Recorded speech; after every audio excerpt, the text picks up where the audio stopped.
Hi, my name's Mark, one of the pastors at Trillium. This week I'm going to try to show you that there are strong empirical reasons for belief in God. They're not proofs, but they're certainly inferences that lead us in favor of belief in God. And they are found in 5 basic areas. The need for a necessary cause of the universe, the extreme fine-tuning of the universe, the unlikely planetary conditions necessary for life, God as the first cause for life on Earth, the failure of Darwin to explain the origin of species. Now, something had to get the universe going. We know this because we discovered in the 20th century that the universe had an absolute beginning. Before then, we believed the universe was eternal, had no beginning, had no end. But in the 20th century, we discovered that the universe had an absolute beginning. Something had to cause the universe to come into existence.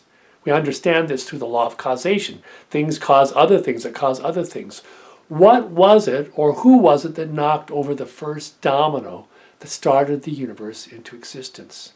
That knocked the first domino, the Big Bang, that caused the rise of the universe that we know today?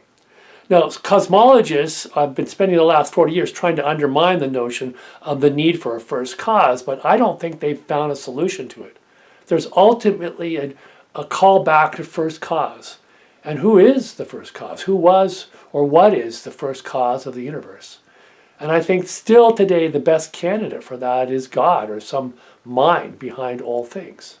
It's one thing to start a universe, but how does a universe evolve in such a way that it is capable of creating intelligent life?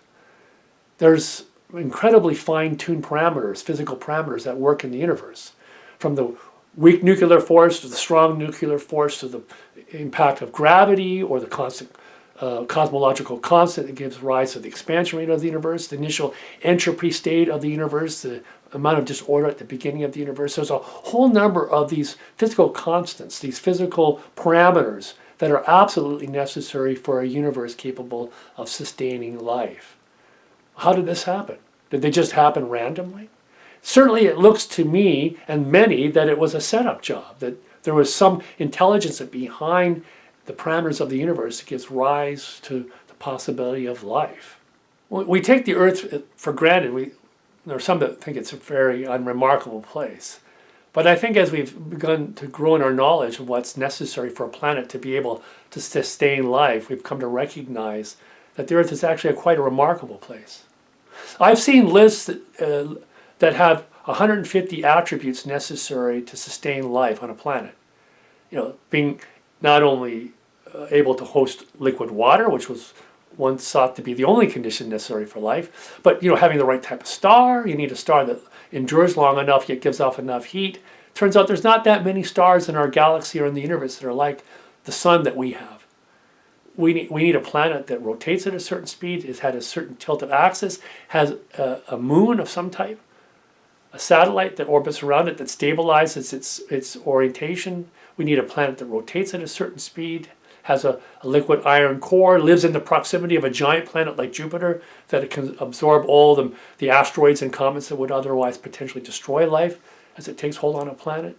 We actually, on Earth, exist in the right part of the galaxy. We're on a part of one of the spiral arms.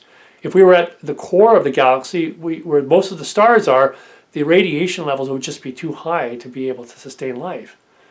As I say, I've come across lists that have 150, maybe even 200 of these necessary attributes. If they're right, then it means that statistically speaking, there shouldn't even be one planet in the whole universe that can sustain life. And yet here is the Earth, full of life. How can this be? It sure looks like a setup job to me. And then there's the question of how did life take hold on the planet? It's one of the great mysteries. We have no working hypothesis about how inorganic material became part of a living system. We've discovered DNA. It's another one of the remarkable discoveries of the 20th century. We discovered DNA. DNA is essentially a coded molecule. It's a molecule that's got embedded information in it. How did inorganic material give rise to a molecule of the complexity and sophistication of DNA? It seems unfathomable.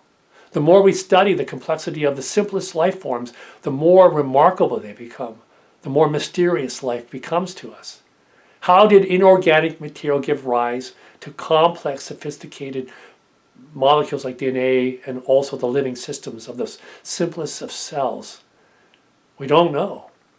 It sure looks to me like another setup job. We know that when we find information, coded information, digital information, it always presumes behind it a working mind, an intelligence. Could that be the case for life on this planet? I think the evidence certainly leans in favor of that understanding. If God or some higher intelligence did ultimately tip over that first life on planet Earth, knocked over the first domino that got life started on planet Earth, then the question is, well, how did life develop on our planet? What were the mechanisms that gave rise to the variety of life that we experience now on our Earth? Charles Darwin, back in 1859, proposed a very simple mechanism: natural selection working on random variation, genetic mutation as we understand it today. And Darwin proposed slow incremental change over long periods of time would give rise to a variety of species. The problem that we found, though, is the fossil evidence doesn't support Darwin. There is a lacking of these intermediate fossils that would be necessary to show incremental change over long periods of time. It seems that many species simply arrive fully formed. How can Darwin's hypothesis explain this? We know better today what is necessary for a new species to arise. A new species needs a new body plan. A new species needs new information for this new body plan. A new species needs new proteins for sustaining the body plan and making it real. So we need new information, we need a new body plan, we need new proteins in order for a new species to arise. Where does this new information come from? How does this new information enter into the system of life that allows for a new creation to take place? And the answer is we don't really understand. We don't know the answer to this. Evolutionary scientists today are certainly moving beyond Darwin. There's now what's called the extended evolutionary synthesis. It's meant to replace Darwin's hypothesis because many evolutionary scientists recognize that Darwin's proposal, natural selection working on genetic mutation, is insufficient to explain the origins of species. Now, this doesn't prove that, of course, that God is the source of this new information. Doesn't prove that God is involved in the evolution of life on the planet Earth. But what it does mean is that the cudgel that's been used by Darwin against people of faith has been removed from us. We don't need to fear or be worried about Darwin's hypothesis being used as an argument against God. So what I want to show you today is that there is a lot going on out in the scientific community, in scientific research and scientific understanding that actually supports belief in God. It doesn't prove belief in God, but it certainly shows to us that believing in God can be a rational decision.